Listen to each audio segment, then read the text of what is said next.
ખેડાના કટલાલ તાલુકાના પરાલ ગામના 70 વર્ષીય ખેડૂત દહયાભાઈ ડાભીએ ગાય આધારિત પ્રાકૃતિક ખેતી અપનાવી લીલા લસણની મબલક ખેતી કરી લાખોની કમાણી કરી છે। આ ખેડૂતે હવે પ્રાકૃતિક ખેતીથી જમીનની ફળદ્રુપતા વધી હોવાનો દાવો કર્યો છે। એક વીઘે 50 મણ બિયારણથી 150 મણ ઉતારો મેળવવા હોવાની વાત કરી છે।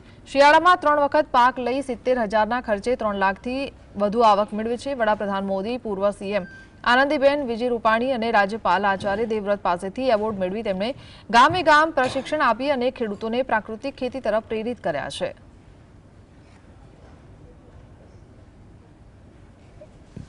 બળદથી ખેતી કરતા તો બળદથી ખેતી કરતા ને હળથી ખેડતા ત્યારે જમીન પોચી રહેતી। હવે અત્યારે આપણે આપણા ખેતરની અંદર બળદો ભરતા બધા બંધ થઈ ગયા અને ટ્રેક્ટરથી આપણે ખેતી કરીએ છીએ। તો ટ્રેક્ટર 200-250 મણ વજન જ્યારે આપણા ખેતરમાં ફરતું હોય, ખેડે તો ખરું થોડું અડધો ફૂટ, પણ નીચે એનું તળ બંધાઈ જાય છે। એ તળ બંધાઈ ગયા પછી ચોમાસાનો ઘણો બધો વરસાદ થતો હોય છે, પણ એ પાણી પડે જમીન ઉપર, એ પાણી ઉપર થઈને વહી જાય છે અને પોતરોમાં થઈને સીધું નદીઓમાં થઈને દરિયામાં પણ પાણી જતું રહેશે। એટલે આપણા જમીનની અંદર પાણી ઉતરતું નથી, એના કારણે પાણીનો તળ પણ ઘણો બધો વધારે જાય એવું પણ મારું